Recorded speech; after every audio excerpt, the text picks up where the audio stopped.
আমন্ত্রণ জানাচ্ছি আপডেট সংবাদে। শুরুতেই জানিয়ে দিব গুরুত্বপূর্ণ শিরোনাম, এরপরেই থাকবে বিস্তারিত।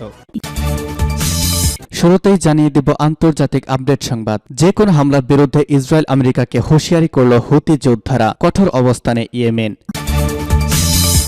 এদিকে ইসরায়েলে কয়েকটি স্পর্শকাতর অবস্থানে ইয়েমেনে ড্রোন হামলা এবং ইসরায়েল অভিমুখী আরও 2 জাহাজে হামলা।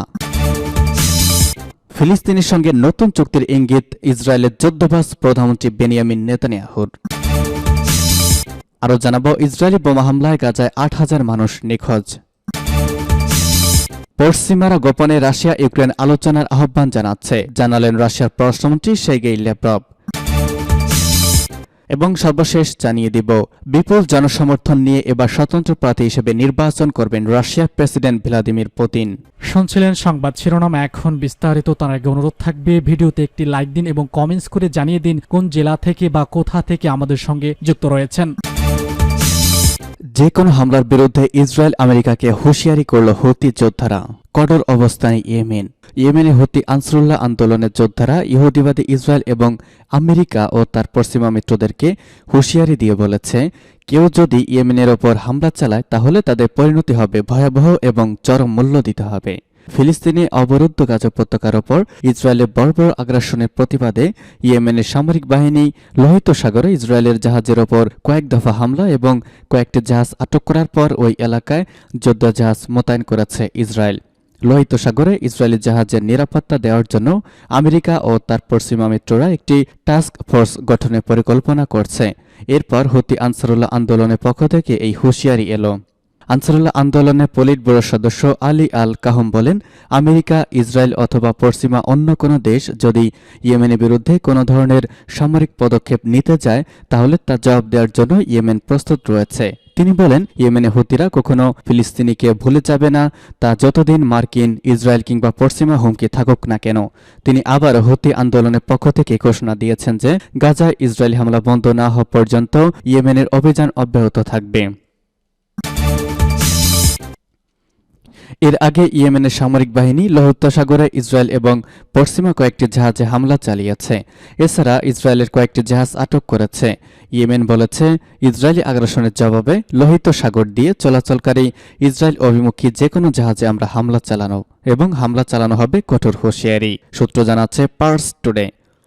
ইসরায়েলের কয়েকটি স্পর্শকাতর অবস্থানে ইয়েমেনের ড্রোন হামলা।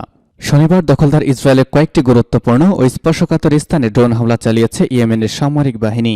এই তথ্য জানিয়েছেন ইয়েমেনের সামরিক বাহিনী মুখপাত্র ব্রিগেডিয়ার জেনারেল ইয়াহিয়া সারি। তিনি বলেছেন, ইসরায়েলের ইলাদ বন্দর এলাকায় বেশ কয়েকটি ড্রোনের সাহায্যে হামলা চালানো হয়েছে। গাজায় ইসরায়েলি আগ্রাসন ও গণহত্যা বন্ধ না হওয়া পর্যন্ত এই অবস্থা চলতেই থাকবে। তিনি মুসলিম উম্মাহ সহ বিবেকবান ও স্বাধীনচেতা সব মানুষকে মুসলিম ফিলিস্তিনির পক্ষে অবস্থান ঘোষণার আহ্বান জানিয়েছেন। ইয়েমেনি বাহিনী আজ এমন সময় ইসরায়েলের ড্রোন হামলা চালালো যখন গতকালও তারা সাগরে ইসরায়েলি অভিমুখী 2টি পণ্যবাহী জাহাজে হামলা করেছে। এর আগে ইসরায়েল একটি জাহাজকে আটক করে নিজেদের উপকূলে নিয়ে গেছে ইয়েমেন বাহিনী। জাহাজটি এখনও ইয়েমেনের বাহিনীর নিয়ন্ত্রণে রয়েছে। গাজায় হামলা বন্ধ না হওয়া পর্যন্ত তারা সাগরে ইসরায়েলি অভিমুখী সব জাহাজ আটকে দেওয়ার প্রতিশ্রুতি ব্যক্ত করেছে। সূত্র জানাচ্ছে পার্স টুডে। ফিলিস্তিনের সঙ্গে নতুন চুক্তির ইঙ্গিত নেতানিয়াহুর। ফিলিস্তিনের অবরুদ্ধ গাজা উপত্যকায় হামাসের হাতে বন্দী ইসরায়েলিদের মুক্ত করাতে ফিলিস্তিনি স্বাধীনতাকামী সংগঠনটির সঙ্গে নতুন করে বন্দী বিনিময় চুক্তির ইঙ্গিত দিয়েছেন ইসরায়েলের প্রধানমন্ত্রী বেনিয়ামিন নেতানিয়াহু। ইসরায়েলি সেনাদের ভুল করে ছোড়া গুলিতে হামাসের হাতে বন্দী 3 ইসরায়েলির মৃত্যুর পর এই ইঙ্গিত দিলেন তিনি। এক প্রতিবেদনে এসব তথ্য জানিয়েছে আল জাজিরা। গাজা যুদ্ধকে অস্তিত্বের লড়াই বলে অভিহিত করে চাপ ও খরচ সত্ত্বেও বিজয় না হওয়া পর্যন্ত যুদ্ধ চালিয়ে যাবেন বলে জানিয়েছেন নেতানিয়াহু। এক সংবাদ তিনি বলেছেন যে গাজায় নিয়ন্ত্রণকারী বা নিরস্ত্রীকরণ করা হবে এবং ইসরায়েলি নিরাপত্তা বাহিনী নিয়ন্ত্রণে রাখা হবে। ইসরায়েলি প্রধানমন্ত্রী বলেন, আমি আলোচক দলকে নির্দেশনা দিয়েছি যে হামাসের ওপর চাপ বাড়াতে, আসলে এটা ছাড়া আমাদের হাতে কিছুই নেই। ইউরোপে ইসরায়েলি গোয়েন্দা সংস্থা মোসাদের প্রধান এবং কাতারের প্রধানমন্ত্রীর মধ্যে একটি বৈঠক হয়েছে। যুদ্ধ শুরুর পর ইসরায়েল ও হামাসের মধ্যে মধ্যস্থতা করে আসছে কাতারের মধ্যস্থতায় গত 24 নভেম্বর প্রথমবারের মতো 4 দিনের যুদ্ধবিরতি কার্যকর করে ইসরায়েল ও হামাস। এরপর 2 দফা বাড়িয়ে যুদ্ধবিরতি চুক্তির মেয়াদ 7 দিন করে করা হয়। এই চুক্তির আওতায় হামাস শতাধিক ইসরায়েলি বন্দী এবং ইসরায়েল 300 ফিলিস্তিনি বন্দীকে মুক্তি দেয়। তবে গত শুক্রবার 1 ডিসেম্বর যুদ্ধবিরতির মেয়াদ শেষ হলেও চুক্তি বাড়ানোর নিয়ে ঘোষণা দেয়নি কোনো পক্ষই। ইউরোপে অনুষ্ঠিত কথিত এই বৈঠকের বিষয়ে প্রশ্ন করা হয় এড়িয়ে যান নেতানিয়াহু। তিনি বলেন, কাতার নিয়ে আমাদের গুরুতর অভিযোগ আছে, তবে এই মুহূর্তে আমরা আমাদের জিম্মিদের মুক্তির কাজ সম্পূর্ণ করার চেষ্টা করছি। গত 7 অক্টোবর দক্ষিণ ইসরায়েলে ঢুকে নজিরবিহীন হামলা চালিয়ে 1400 ইসরায়েলিকে হত্যার পাশাপাশি প্রায় 250 ইসরায়েলি ও বিদেশি নাগরিককে গাজা নিয়ে আসে হামাস। এই দিনে হামাসকে নির্মূল করতে যুদ্ধ ঘোষণা করে নেতানিয়াহু সরকার। অবশ্য পরের যুদ্ধের লক্ষ্য হিসেবে হামাসের হাতে বন্দী ইসরায়েলি জিম্মিদের মুক্তির বিষয়টিও যুক্ত করে ইসরায়েল সরকার। এখনো পর্যন্ত 112 জন বন্দীকে মুক্তি দিয়েছে হামাস। তাদের অধিকাংশকেই গত মাসে 7 দিনের যুদ্ধবিরতির সময় ইসরায়েলি কারাগারে বন্দী ফিলিস্তিনিদের মুক্তির বিনিময়ে ছাড়া হয়। তবে এখনো হামাসের হাতে শতাধিক ইসরায়েলি বন্দী রয়েছে। ইসরায়েলি বোমা হামলায় গাজায় 8,000 মানুষ নিখোঁজ।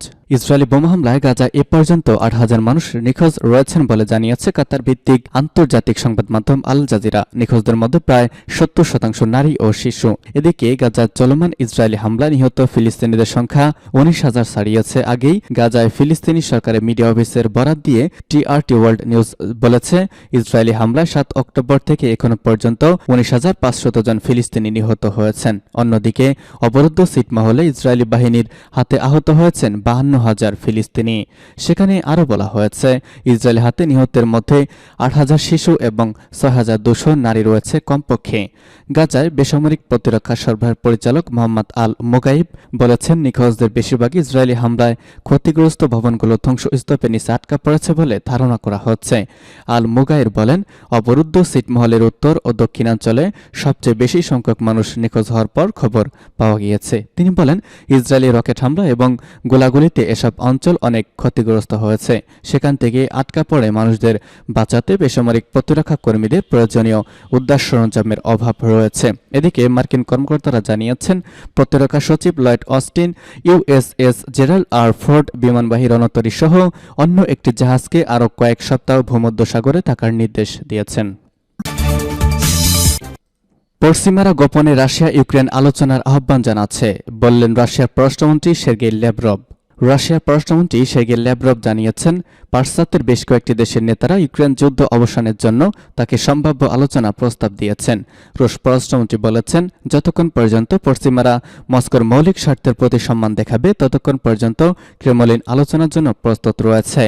গতকাল শেষ বেলায় বেলারুশের পররাষ্ট্রমন্ত্রী সের্গেই এলিকিনের সঙ্গে এক সংবাদ সম্মেলনে রুশ পররাষ্ট্রমন্ত্রী সের্গেই ল্যাভরভ একথা বলেন। তিনি বলেন, পশ্চিমা দেশগুলো দিন দিন সমস্যা নিষ্পত্তির আলোচনায় অনেক বেশি আগ্রহী হয়ে উঠেছে। তবে কোন কোন দেশ আলোচনার প্রস্তাব দিয়েছে বা আগ্রহ দেখাচ্ছে তিনি তা প্রকাশ করতে চাননি। ল্যাভরভ বলেন, আমি তাদের নাম বলতে চাই না এবং তার নাম বলার অধিকার আমার নেই।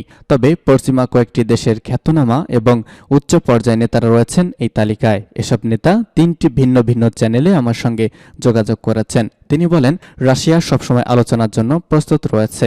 তবে যেহেতু ইউক্রেন এই আলোচনার একটি পক্ষ, সেক্ষেত্রে তাদের পক্ষ থেকেও আলোচনার আগ্রহ থাকতে হবে। তিনি বলেন, মস্কো কখনো আলোচনার বিষয়টিকে নাকচ করে দেয়নি, সূত্র জানাচ্ছে পার্স টুডে। এবং সর্বশেষ জানিয়ে দিব, এবার স্বতন্ত্র প্রার্থী হিসেবে নির্বাচন করবেন পুতিন। ভ্লাদিমির পুতিন, যাকে বলা হয় রাশিয়ার লৌহ মানব, যিনি সোভিয়েত ইউনিয়নের ধ্বংসস্তূপ থেকে টেনে তুলেছেন আজকের রাশিয়াকে, তার শাসনামলেই হারানো গৌরব পুনরুদ্ধারের পথে হাঁটছে মস্কো। পশ্চিমাদের সঙ্গে কথা বলছে চোখে চোখ রেখে। কয়েক দশক ধরে এক হাতে রাশিয়া শাসন করে যাচ্ছেন পুতিন। মাঝখানে পদ ও পদবিটা বদলালেও ক্ষমতার লাগাম ছিল ঝানু এই রাজনীতিকের হাতেই। আগামী বছরে রাশিয়া অনুষ্ঠিত হতে যাচ্ছে প্রেসিডেন্ট নির্বাচন, যেখানে এবারও প্রার্থী হওয়ার ঘোষণা দিয়েছেন বিশ্ব রাজনীতির গুরুত্বপূর্ণ এই খেলোয়াড়। তবে এবার তার প্রার্থী হওয়ার ধরন বেশ আলোচনার জন্ম দিয়েছে। রুশ বার্তা সংস্থা রয়টার্স বা RIA জানিয়েছে, এবার দলীয় টিকিটে নয় বরং ব্যাপক সমর্থন নিয়ে আবার প্রেসিডেন্ট নির্বাচনে স্বতন্ত্র প্রার্থী হিসেবে প্রতিদ্বন্দ্বিতা করবেন ভ্লাদিমির পুতিন। শনিবার ক্রেমলিনপন্থী 2 আইন প্রণেতার এই তথ্য নিশ্চিত